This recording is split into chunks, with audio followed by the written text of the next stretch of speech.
Hello and welcome back to the Lukalu Way Foundation pages. It's a new month, it's June, happy new month, but it's also Men's Mental Health Awareness Month.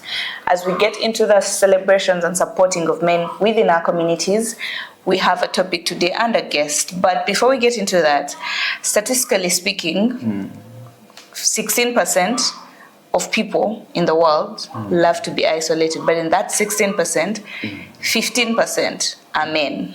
So my question goes to the viewers before we get into our conversation. My question goes to the viewers. When was the last time you checked on a man, be it your brother, your friend, not because they posted something, but because you genuinely cared about them? Let us know in the comment section because we love to hear your feedback. So let's get into this. Hello. Yes, hello, Katrina. How are you? I'm well, thank you. How are you? I'm fine, thank you. Good. Please introduce yourself to our viewers. Well, my name is Patrick Chigongo, and I'm the Executive Director of Act for Africa. We are a registered NGO that aims to transform the lives of women and girls through a transformative approach of health, education, and agriculture, but ultimately advancing gender equality. So I'm glad to be part of Katrina's topic today. Thank you very much. Thank you for being here. I think we'll need to understand mental health before we get into it from the male perspective. Help us understand mental health. Well, mental health, I will just give a very brief overview of what mental health is. Mental health, in my own perspective, and in a very, very simple way, I would say that mental health is the overall state of someone's well-being, either emotionally, physically, or spiritually, but their overall well-being is what I would term as mental health. Okay. Yes. So do you feel like mental health is recognized for men, or it's more focused? Because for someone who works for an organization that's helping more women, do you feel like there's need for men's mental health to be recognized? Yeah. Fast forward, traditionally, mental health was tagged to schizophrenia, a state where someone would be having mental disorders and may be admitted as a result of that particular state. The people we see on the roads throwing stones, undressing themselves, that kind of state is what many would usually tag as mental health. But mental health has very many tenets. Suicidal tendencies alone is a state of mental health. Isolation, just given very brief statistics of what the statistics look like. Yeah. Isolation can be as a result of mental health. I've mentioned of suicidal tendencies, isolation, and many, many, many more. Economic well-being, someone's economic well-being can contribute to their mental health, and a number of other factors. So it's a very, very broad aspect that is not just aligned to someone's mental disorder, but with lots of other tenets that follow into play. You spoke about economical well-being, and I feel like that is the root cause. Like that could be the main cause for men's mental health issues, because we see them as providers. So I think when you're at a place where you're not economically there, you start struggling because the provider role becomes a bit of pressure. Do you think so? That is a contribution that contributes into the other broader factors.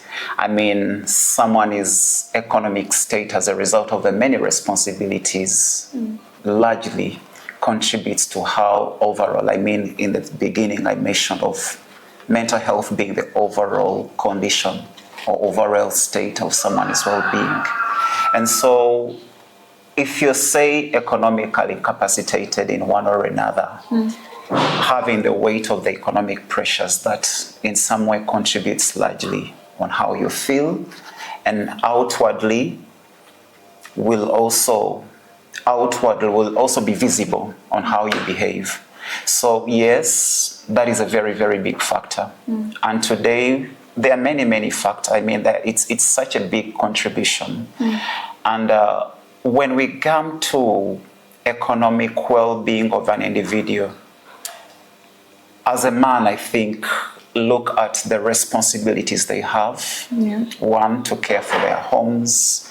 We talk of school fees. We talk of the many, many other things that weigh down men. The responsibility in general that generally weighs down men. And if men are not in position to provide, then it contributes to their overall state and well-being. Okay, so that brings us to my first question. Why do men struggle to ask for help? Well, it's an aspect of masculinity. Yes. You can't show weakness. It's an aspect, and men have just been, I think, men have been brought up, as opposed to the women.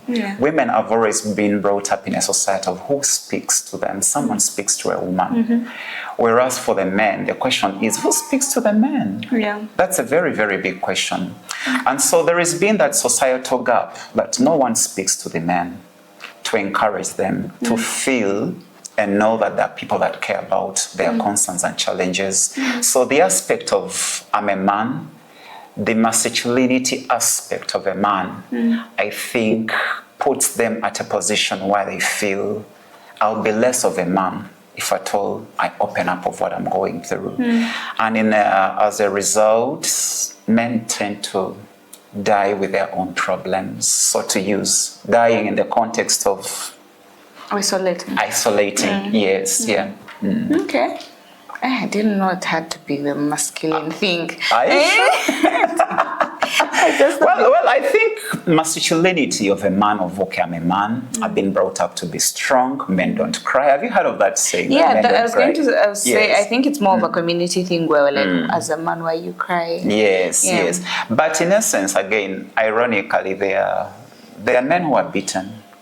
Yes, there are men who face domestic violence. Yes, there are men who struggle inwardly, but they hardly come out to express and tell their challenges.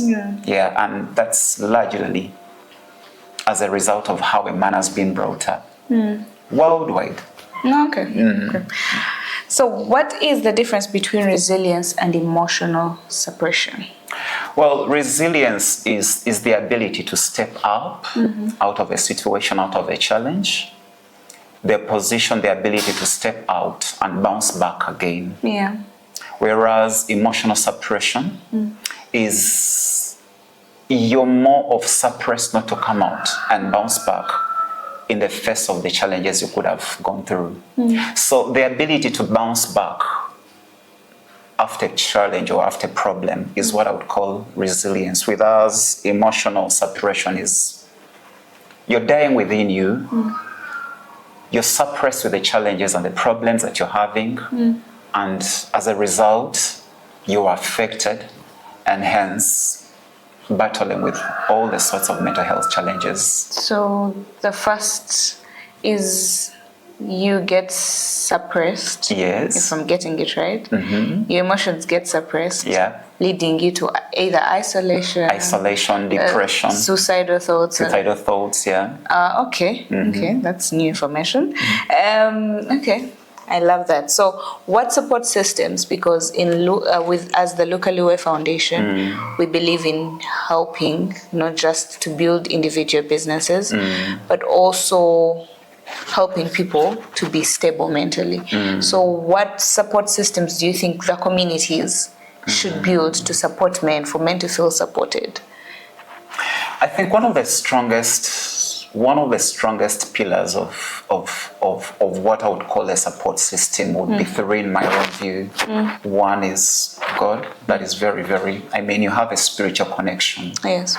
That is very, very important. Having a spiritual connection, you go to church, you pray and casting everything unto Him because He cares. Yeah. Secondly, what we just talked about, the resilience. You need the inner resilience in the face of the many, many other challenges. Then thirdly, you need a support system of friends and family.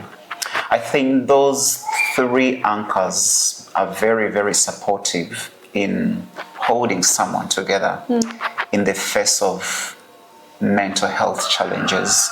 You have a spiritual connection, your resilience, you have an inbuilt resilient. Yeah? There is a new word nowadays called gumite.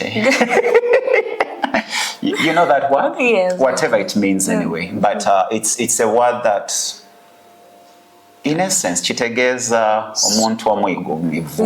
Yes. Okuba solid. Okuba solid, yes. Exactly. So you're solid. You're solid. So resilience is you're more like you're solid. Leave alone saying that I'm a man, but you're having the art of resilience within you. So you're having the anchor of Christ, of God inside of you. That spiritual connection is very, very important. Secondly, you have an art of resilience. Then third, you have a support system of friends and family. Well, where friends are not available, you have where family is not available, you have friends that you can share to, that you can speak to. Those form and constitute a very, very strong support system. And in so doing, I think it becomes a story of the past. Okay. Yeah. Thank you so much, Mr. Patrick. You're welcome. We are honored to have you here, and we hope to have more of these conversations with you. Thank you, and it's a privilege. It's an honor to have you. Yeah. Thank you. I know on short notice, but it's really interesting. Thank you for watching. Please keep subscribing, liking, and following our pages on social media. We are bringing you more and more on the Lukalu way, so please stay tuned and thank you. Bye. Bye.